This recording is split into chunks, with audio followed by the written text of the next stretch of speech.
수험생 여러분 안녕하십니까? 부동산 세법의 김동수입니다. 오늘 양도소득세 제5강 시간이 되겠는데요. 오늘 학습할 내용은요, 양도소득세 과세표준을 계산하는 흐름에 대한 내용입니다. 자, 그런데 여러분들이 유튜브 내용에 핵심 내용이 나와 있죠. 출제 의도와 해설이 나와 있는데, 이걸 하기 전에 양도소득세 과세표준 그 흐름 절차를 한번 살펴본 이에 출제 의도를 파악해 보겠습니다. 자, 여러분, 양도소득세 과세표준은요, 먼저 실제 양도가액입니다. 여러분, 실제 양도가액이라고 하는 것은 실질적으로 실제 판 금액이 되겠죠. 매도인이 양도한 금액이 되겠습니다. 자, 여기에서 무엇을 빼느냐? 실질 취득가액을 뺍니다. 사왔던 금액이죠. 예를 들어서 뭐 1억에 팔았습니다. 계산하기 좋게요. 1억에 팔았다. 그런데 과거에 뭐 3년 전, 4년 전에 사왔던 금액이 6천만 원이었다. 이게 취득가액 아니겠습니까? 그런데 취득한 이후에 이런 것이 있습니다. 우선 취득할 때 여러분 뭘 냅니까? 취득세 내잖아요. 또 취득세 낼 때 국민주택 채권 같은 거 삽니다. 취득세도 내고 등록면허세, 말소 등기할 때 등록면허세도 되는데요. 취득세 등입니다. 여러분, 이 취득세 등에는 뭐 500만 원이라고 가정하는데요. 이 취득세 등이라고 하는 것은 취득세뿐만 아니라 등록면허세, 그리고 공인중개사 수수료도 들어가겠죠. 그리고 소유권 이전 등기할 때 법무사한테 등기 수수료를 또 지급하겠죠. 또 국민주택 채권 사겠죠. 뭐 이런 것들이 다 취득세 등이 되겠고요. 또 취득한 이후에 뭐 아파트를 사가지고 뭐 베란다를 뭐 확장 보수를 했다던가, 또 인테리어 수리 비용이 들어갔다던가, 아니면 토지를 사가지고 토지에다가 뭐 개량 비용이 들어갔다던가, 여러 가지 토지 이용 시설하는 데 들어간 비용이 들어갔다. 그러니까 토지라든가 건물이라든가 주택, 아파트를 사가지고 취득한 이후에 가치가 증대된 지출입니다. 가치가 증대되거나, 이따 설명드릴게요. 내용연수가 연장되는 지출을 우리는 자본적 지출이라고 합니다. 자본적 지출이 뭐 한 1,800만 원 들어갔다 합시다. 자본적 지출이요. 여기에 반대로 이제 수익적 지출인데 이건 인정하지 않습니다. 수익적 지출. 이 수익적 지출이라고 하는 것은요, 현상 유지를 위한 지출입니다. 현상 유지. 하나의 수선비가 되겠죠. 뭐 아파트 취득한 이후에 이런 겁니다. 도색 비용이 들어갔다. 또 장판지를 깔았다. 벽지를 발랐다. 이런 것들은 인정하지 않습니다. 현상 유지입니다. 뭐 형광등을 교체했다. 이런 거 인정하지 않습니다. 그 다음에 여기서 뭘 공제하느냐? 직접 양도 비용을 공제합니다. 이따가 출제 포인트에서 다 확인해 드리겠습니다. 지금은 흐름을 여러분 파악하시기 바랍니다. 직접 양도 비용에는 역시 양도할 때 공인중개사 수수료도 들어갑니다. 그리고 또 인지대금도 들어가고요. 또 여러 가지 뭐 양도할 때 세무사한테 양도소득세 세무 비용도 들어가겠죠. 이렇게 직접 양도 비용이 있습니다. 직접 양도 비용을 한 200만 원이라고 가정해 봅시다. 200만 원.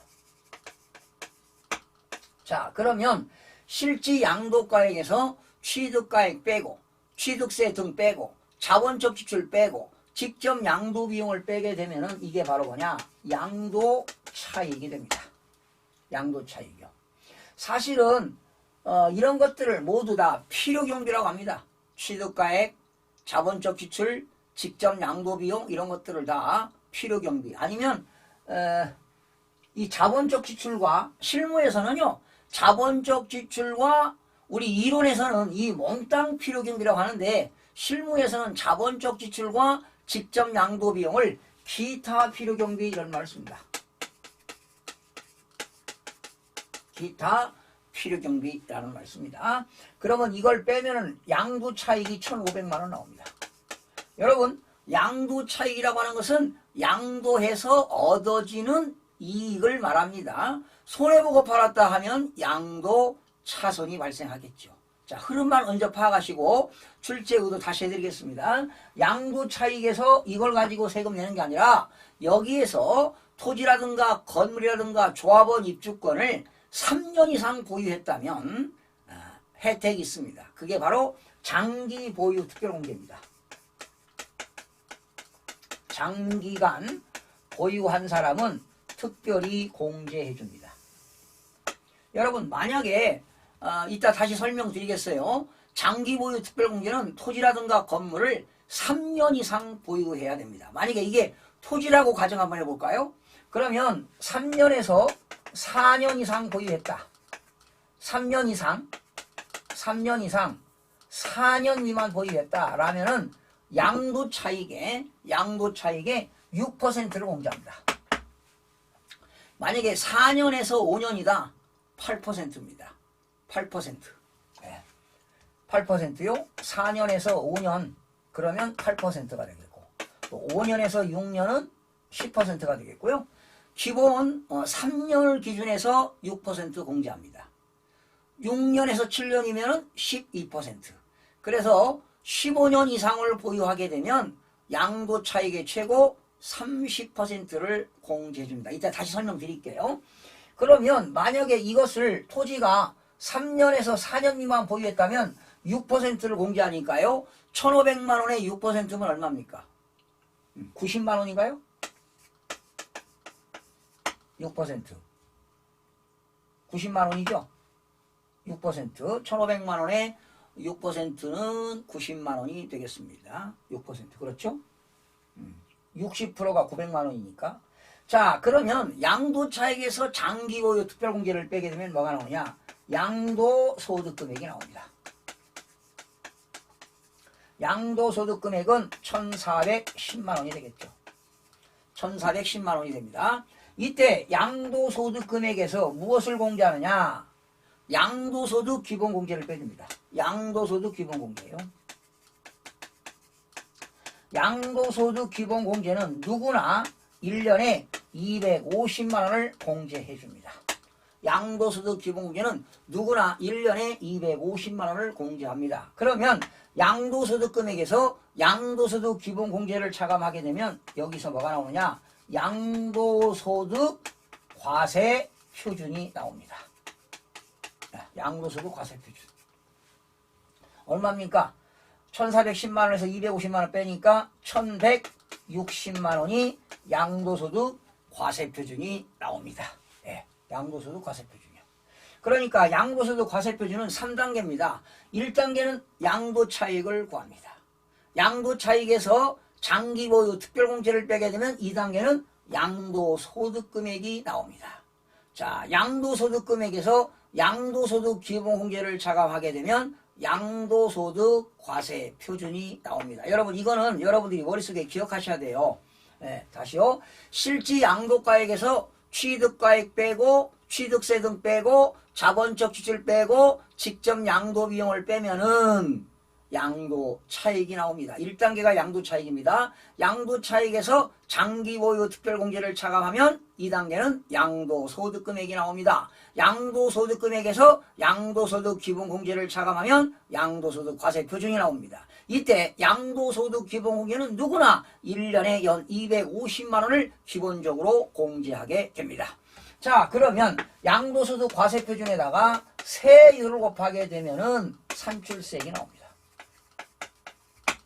양도소득 세율을 곱합니다. 그런데 우리나라의 양도소득세 세율은요, 두 가지가 있습니다. 8단계 초과 누진세율이 있어요. 이따 다시 해드릴게요. 8단계 초과 누진세율이 있습니다. 세율이 8단계입니다. 6%부터 최고세율 45%입니다. 1단계는 6%, 2단계는 15%, 3단계는 24%, 그 다음에 35%, 38%, 40%, 42%, 45%, 6%에서 최고세율 45%까지 8단계 초과 누진세율을 적용하고요. 그리고 또 한 가지는 차등 비례세율이 있습니다. 차등 비례세율은 10%, 20, 30, 40, 50, 60, 70%까지 있습니다. 차등 비례세율은 10%, 20, 30, 40, 50, 60, 최고 세율 70%까지 적용하게 됩니다. 이따가 세율은 여러분 따로 학습할 텐데, 자, 이 시간에 지금 첫 시간에는 양도소득세 과세표준 흐름을 살펴봤는데요. 이때 양도소득 과세표준에다가 세율을 곱하게 되면 산출세액이 나온다. 자, 흐름을 살펴봤으니까요. 제5강 시간 출제 의도부터 하나씩 살펴보겠습니다. 자, 여기서 이런 그 상세한 내용들이 시험 범위에 들어가기 때문에 아주 잘 나오는데요. 출제 의도 보실까요? 여러분 텍스트를 보시기 바랍니다. 자, 양도소득세 이렇게 과세표준을 계산하는데 필요경비의 종류는 어떤 것이 있느냐? 필요경비, 취득가액입니다. 사실은 이 취득가액에는 취득세가 포함되겠죠. 예, 취득세가 포함됩니다. 그리고 자본적 지출입니다. 자본적 지출은 가치가 증대되거나 내용연수가 연장되는 지출이 자본적 지출이 되겠고요. 직접 양도비용입니다. 세 가지. 그러니까 필요경비는 어떤 것이냐? 취득가액입니다. 취득가액에는 취득세가 포함된 금액이고요. 그리고 자본적 지출과 직접 양도비용이 있다. 해설을 보세요. 취득가액, 자본적 지출, 양도비용. 그 양도비용은 직접 양도비용이 되겠습니다. 자, 출제의도 두 번째 보시기 바랍니다. 자본적 지출에는 어느 것들이 있는가라는 것이죠. 이 자본적 지출에는 어느 것들이 있는가 하는 겁니다. 거기 자본적 지출에 어느 것이 있는가, 여러분 8가지를 자세하게 설명해 놨습니다. 여러분 읽어보시면서 흐름 파악을 하시기 바랍니다. 우선 자본적 지출은요, 가치가 증대되는 지출입니다. 가치가 증대된다. 토지라든가 건물에 부동산의 가치가 증대되거나 내용연수입니다. 여러분 내용연수라고 하는 것은 사용 가능 연수가 되겠는데요. 내용연수가 연장되는 지출입니다.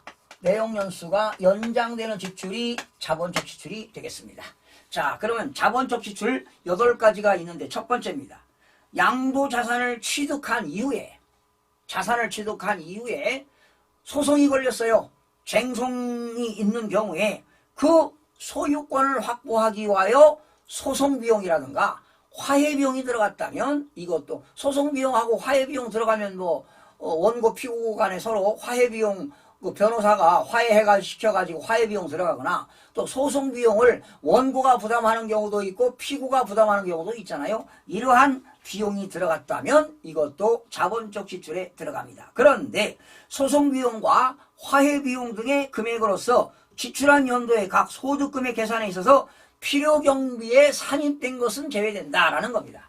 즉 자본적 지출에 포함된 것은 제외된다. 예. 그러니까 필요경비로 산입된 것은 제외된다. 만약에 이 필요경비는 취득가액도 있잖아요. 취득가액에 들어간 비용은 제외되고, 그러니까 실무적으로 소송비용과 화해비용은 자본적 지출에 들어간다, 이렇게 하시면 되겠습니다. 두 번째입니다. 양도자산의 용도변경입니다. 예, 용도변경. 만약에 건물에 주거용 주택을 업무용으로 용도변경했다. 또 개량했다. 또는 이용 편의를 위하여 지출한 비용이 되겠습니다. 예, 토지라든가 건물의 용도변경. 여러분 지목이 변경되는 것도 용도변경 아닙니까? 농지에서 농지를 전용해가지고 대로 만들었습니다. 그래야 건물을 건축할 수 있잖아요. 토지 용도변경입니다. 또 개량이라든가 이용 편의를 위하여 지출한 비용입니다. 만약에 건물에다가 에스컬레이터를 설치했다, 엘리베이터를 설치했다, 역시 이것도 이용시설을 이용하는 데 들어간 비용입니다. 자본적 지출이 되겠습니다. 세 번째입니다. 개발이익 환수에 관한 법률에 따라서 개발 주체요, 개발부담금이 들어갔다. 개발부담금. 네 번째, 재건축 초과이익 환수에 관한 법률에 따라서 재건축 부담금입니다. 재건축 부담금. 예, 재건축 부담금. 재건축 초과이익 환수에 관한 법률에 의하여 재건축 부담금을 부담했다.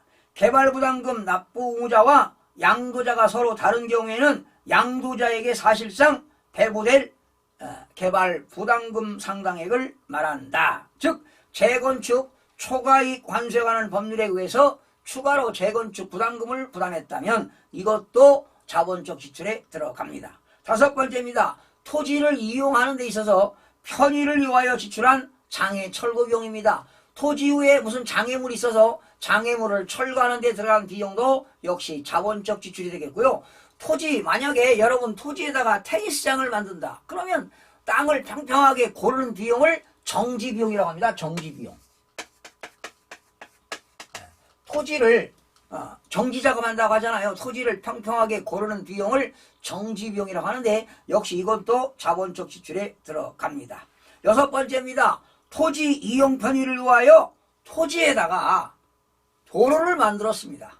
예, 도로를 만들었습니다. 이렇게 도로를 신설하는 경우에 그 도로를 만드는 데 들어간 시설비도 역시 자본적 지출이 되겠습니다. 또한 7번째입니다. 토지 이용 편의를 위하여 당의 토지에 도로를 신설해가지고 그 도로를 국가라든가 지방자치단체에 무상으로 공유했습니다. 즉 기부 체납한 겁니다. 예, 내 토지에다가 도로를 만들어가지고 그 도로를 국가에다가 기부 체납했습니다. 국가 또는 지방자치단체에 무상으로 제공했다. 그렇다면 그 도로로 된 토지가액도 자본적 지출로 인정이 됩니다. 마지막 8번째, 사방사업에 들어간 비용입니다. 여러분, 임야 같은 거 비가 많이 오면 토사가 흘러내리잖아요. 이런 토사를 방어하기 위해서 축대를 쌓거나 나무를 심었다. 이런 것들 사방사업 비용이 되겠습니다. 이렇게 토지에 사방사업에 들어가는 비용도 자본적 지출에 들어갑니다. 8가지 나와 있습니다. 그래서 시험에 다음 내용 중 자본적 지출에 해당하지 않는 것 이렇게 해서 출제가 됩니다. 그 다음에 자산을 양도하기 위하여 직접 지출한 비용입니다. 직접 양도한 비용에는 뭐가 있느냐? 여러분 양도할 때 매도인과 매수인 간에 표준계산서 작성합니다. 즉 계약서 작성할 때 들어간 비용 들어가고요. 공증, 사무실에서 공증할 때 들어간 비용이 들어가고요. 인지 때도 들어가고요. 공인중개사 소개비도 들어가고요. 그리고 주식을 양도하게 되면 증권거래세도 들어갑니다. 그리고 국민주택채권을 금융기관에 팔게 되면 채권 매각 차손입니다. 100만원 주고 사가지고 1000만원 주고 사가지고 950만원에 처분했습니다. 그러면 50만원 채권 매각 차손이 들어가는데 이러한 채권 매각 차손도 직접 양도 비용에 들어갑니다. 여러분 텍스트를 보시면서 강의를 들으시면 시각적으로라든가 또 들으시고 청각적으로 여러가지 학습 효과를 극대화시킬 수 있으니까요. 그 텍스트를 보시면서 강의를 들으시기 바랍니다. 자, 출제구도입니다. 등기자산의 양도소득세 과세표준 계산 방법입니다. 이겁니다. 양도가액에서 이러한 것들을 필요경비라고 하는 것입니다. 이 3가지를 합쳐서 필요경비라고 하는 거예요. 여러분 필요경비는 취득가액과 자본적 지출과 직접 양도비용이 있다고 그랬잖아요. 그러니 양도가액에서 필요경비를 빼면은 양도차익이 나온다. 1번 양도차익은 양도가액에서 필요경비를 빼면 양도차익이 나온다. 2번째 양도소득금액은 양도차익에서 장기보유 특별공제를 뺀다. 장기보유 특별공제는 토지라든가 건물이라든가 조합원 입주권 주택이라든가 이런 것들을 3년 이상 보유한 경우에 혜택이 주어진다는 것입니다. 혜택이 주어집니다. 이따 다시 한번 설명드릴게요. 그 다음에 양도소득금액에서 양도소득 기본공제 250만원을 차감하게 되면은 양도소득 과세 표준이 나오는데 여기서 팁을 하나 드리겠습니다. 시험에 잘 나오는데요. 여러분 지금 양도차익이 지금 1,500만원 나왔잖아요. 네, 1,500만원 나왔어요. 그런데 만약에 여러분이 미등기로 팔았다. 등기하지 않았어요. 그러면 등기를 안 하게 되면 장기보유 특별공제가 없습니다. 공입니다. 아무리 3년 아니라 5년, 10년을 보유했다 하더라도 미등기 자산은 장기보유 특별공제가 없으니까 0이니까 양도소득금액도 1,500만원이 나옵니다. 그리고 미등기로 팔게 되면 양도소득 기본공제 혜택이 없습니다. 기본공제가 0입니다. 그러면 과표가 얼마냐? 1,500만원이 되겠습니다. 1,500만원. 그러면 시험 문제에 미등기 양도자산의 과세표준은 어떻게 구하느냐?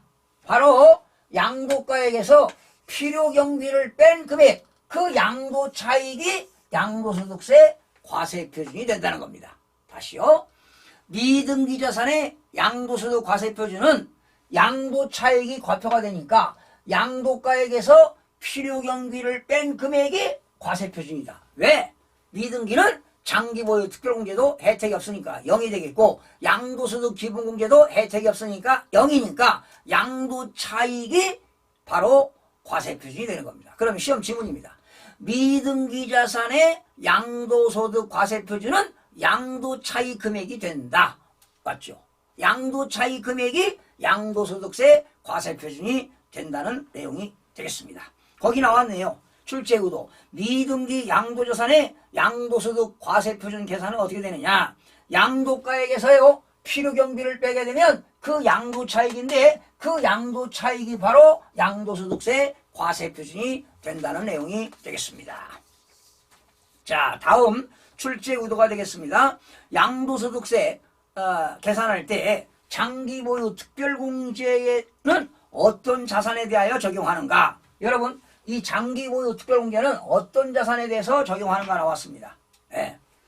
토지라 등기된, 미등기는 적용이 안 됩니다. 등기된 토지와 건물, 그리고 텍스트 보세요. 조합원 입주권입니다. 그런데 이 조합원 입주권은 관리처분 계획 인가 전 주택분의 양도차익에 대해서만 혜택이 주어집니다. 그리고 이렇게 토지라든가 건물 조합원 입주권 3년 이상 보유한 경우에만 혜택이 주어집니다. 만약에 2년 6개월 되었다, 혜택이 없습니다. 만약에 2년 11개월 되었다, 혜택이 없으니까 여러분 좀 기다렸다가 3년 등기부상, 보유기간은 취득일부터 양도일까지인데 그 확인은 어떻게 하느냐. 등기사항 전부 증명서에서 확인이 가능합니다. 자, 다음 출제의도입니다. 장기보유 특별공제에서 보유기간의 공제일은 어떻게 되는가. 여러분, 장기보유 특별공제는 3년 이상 보유하라고 그랬잖아요. 그런데 달라요. 설명 잘 들으세요. 시험에 잘 나옵니다. 일반적으로 토지라든가 건물은요 보유기간 3년인데 3년 이상 4년 미만 보유했다 그러면 양도차익의 6%입니다. 그러니까 3년 기준에서 1년에 2%입니다. 그 다음에 4년에서요 4년 이상 5년 미만 보유했다 양도차익의 8%입니다.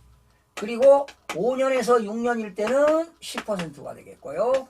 6년에서 7년일 때는 12% 해가지고 15년입니다. 만약에 14년에서 15년까지는 28%가 되겠죠. 15년 이상일 때는 양도차익의 최고 30%를 적용하게 됩니다. 토지 건물은 15년 이상일 때 최고 양도차익의 30%가 적용되고요. 자, 1세대 1주택일 때 설명드립니다. 이것도 시험에 잘 나옵니다. 여러분, 1세대 1주택을 2년 이상 보유하고 조정 대상 지역에서 2년 이상 보유하고 2년 이상 거주하고 양도하면 세금이 없습니다. 비과세입니다. 1세대 1주택은 비과세지요. 그런데 1세대 1주택이라 하더라도 지금은 12억 원 초과하는 주택은 양도소득세를 과세합니다.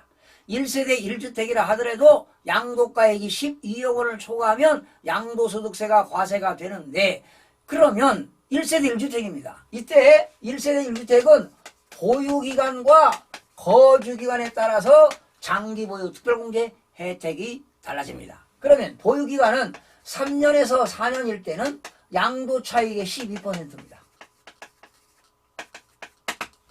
거주기간도 마찬가지죠. 3년에서 4년 보유했다면 역시 양도차익의 12%를 적용합니다.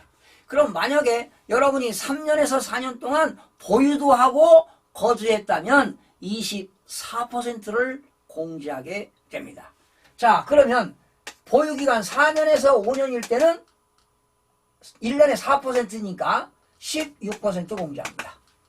또 4년에서 5년일 때 역시 양도차익의 16%를 공제합니다.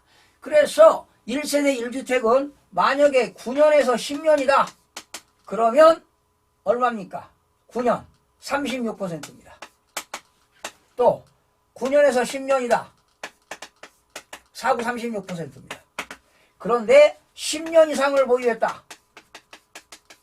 40%입니다. 10년 이상을 거주했다. 40%입니다. 그러면 여러분이 1세대 1주택을 10년 이상 보유하고 10년 이상 거주했다면 최고 양도차익의 80%까지 공제가 가능합니다. 여러분 텍스트 보실까요?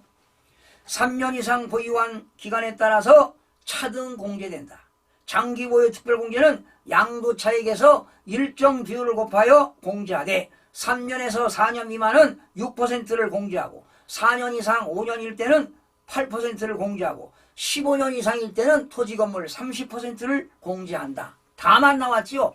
1세대 1주택의 경우는 보유기간과 거주기간에 따라서 3년 이상 4년 미만을 보유하게 되면 양도차익의 보유기간도 1년에 연 4%, 거주기간도 1년에 연 4%입니다. 그러면 3년에서 4년은 12%니까 합치면 3년 이상 보유하고 3년 이상 거주했다면 24%를 공제합니다. 그리고 10년 이상 보유하고 10년 이상 거주했다면 최고 양도차익의 80%까지 공제해 준다. 이렇게 나와 있습니다. 그러나 또 시험에 잘 나옵니다. 장기보유 특별공제를 적용하지 않는 경우가 있습니다. 여러분 장기보유 특별공제를 적용하지 않는 경우 이것도 시험에 잘 나오는데 어떤 경우냐. 미등기 양도자산 아까 설명드렸죠. 미등기 양도자산은 장기보유 특별공제 혜택이 없습니다. 그리고 국외소주의 자산입니다. 해외에 있는 부동산을 양도했다. 장기보유 특별공제 혜택이 없습니다. 여러분이 미국에 있는 부동산 팔았다. 그 나라다 세금 내겠죠. 그러나 우리나라에서 세금 내는데 장기보유 특별공제 혜택이 없습니다. 그리고 당연히 장기보유 특별공제는 3년 미만 보유한 토지라든가 건물이라든가 그리고 조합원 입주권인데 3년 미만은 당연히 공제가 없습니다. 그리고 여러분 조정대상지역이 있죠. 전국적으로 조정대상지역이 많은데요. 1세대 2주택, 3주택 다주택자들은 2018년 4월 1일 이후에 양도한 주택에 대해서는 장기보유 특별공제가 없습니다. 현재 여러분이 2주택, 3주택 중에 1주택을 팔았다. 이 사람은 장기보유 특별공제가 없다는 걸 잘 기억하시기 바랍니다. 그 다음 출제구도입니다. 양도가액과 여러분 양도소득세 양도차익을 계산할 때 양도가액과 취득가액은 실거래가액, 실지 양도하고 실지 취득한 금액으로 계산하는 것이 원칙이지만 실지 거래가격이 확인되지 않을 때는 출처예요. 추계조사 결정합니다. 추계조사. 여러분 실지 양도가액과 실지 취득가액은 실제로 양도한 금액으로 계산하지만 실지 양도가액과 취득가액을 모를 때는 추계조사 결정하는데 만약에 거기 나왔죠. 추계조사 결정하는데요. 이렇게 실지 거래가격이 확인되지 않을 때는 추계조사 결정 방법 순서인데요. 취득가액을 모른다. 취득가액을 모를 때는 어떻게 하느냐. 매감 환기입니다. 요거 시험에 잘 나옵니다. 매감 환기 기억하세요. 이 매라고 하는 건 매매 사례 가격입니다. 매매 사례 가격을 모른다. 감정가액입니다. 감정가액을 모르면 환산가액입니다. 환산가액을 모르면 국세청이 공시한 기준시가가 되겠습니다. 암기하세요. 매감환기. 취득가액은 매감환기가 되겠고요. 양도가액은 매감기가 되겠습니다. 양도가액은 매감환은 없고 기가 되겠습니다. 자, 기억하세요. 취득가액을 모른다. 매감환기 순서입니다. 매매 사례가격, 감정가액, 환산가액, 기준시가. 그러나 양도가액은 매감기 중요합니다. 그런 양도가액은 환산가액이 없습니다. 그냥 매매 사례가격, 감정가액, 기준시가. 양도가액은 매감기, 취득가액은 매감환기. 기억하세요. 양도가액은 매감기. 시험에 나오면 순간적으로 틀리는 경우가 많습니다. 양도가액은 매감기, 취득가액은 매감환기. 기억하시기 바랍니다. 자, 출제구도입니다. 양도소득세 세율 계산에 있어서 8단계 초과 누진세율입니다. 8단계는 6%, 15%, 24%, 35%, 38%, 40%, 42%, 45%를 적용하는데 8단계 초과 누진세율을 적용하는 것은 어떤 것이냐? 두 가지가 있습니다. 뭐냐? 토지와 건물과 부동산에 관한 권리로서 등기가 되고요. 토지와 건물과 부동산에 관한 권리로서 등기가 되고 보유기간이 2년 이상인 자산입니다. 다시요. 토지와 건물과 부동산에 관한 권리로서 등기가 되고 보유기간이 2년 이상인 자산 8단계를 적용합니다. 또 한 가지 기타 자산이라는 게 있습니다. 기타 자산. 이 기타 자산은 보유기간과 등기 여부에 관계없이 8단계를 적용합니다. 이것도 시험이 잘 나오는데 여러분 기타 자산 다 잊어버리셨죠? 특자 들어가는 거. 특정 영업권, 특정 시설물 이용권, 특정 법인의 주식, 특수 업종을 영위하는 부동산, 과다 보유 법인의 주식, 특자 들어가는 것, 기타 자산이라고 그랬습니다. 이 기타 자산은 보유기간과 거주기간 관계없이 8단계 초과 누진세율을 적용한다. 시험에 잘 나옵니다. 양도소득세 세율 계산할 때 8단계 초과 누진세율을 적용하는 것은 어떤 것이냐. 토지와 건물과 부동산에 관한 권리로서 등기가 되고 보유기간이 2년 이상인 자산 그리고 기타 자산입니다. 기타 자산은 보유기간과 거주기간에 관계없이 무조건 8단계 초과 누진세율을 적용하게 된다라는 겁니다. 자, 나중에 양도소득세 세율 다시 한번 자세하게 해드리겠습니다. 오늘은 과세표준 계산 방법에 대한 그러한 이론적인 출제 문제들을 살펴봤습니다. 여러분 다음 시간 양도소득세 6강 시간에 또 양도소득세 세율 다양하게 출제 빈도가 높은 것들 여러분들 전해드리겠습니다. 여러분 다음 시간에 뵙겠습니다. 고맙습니다.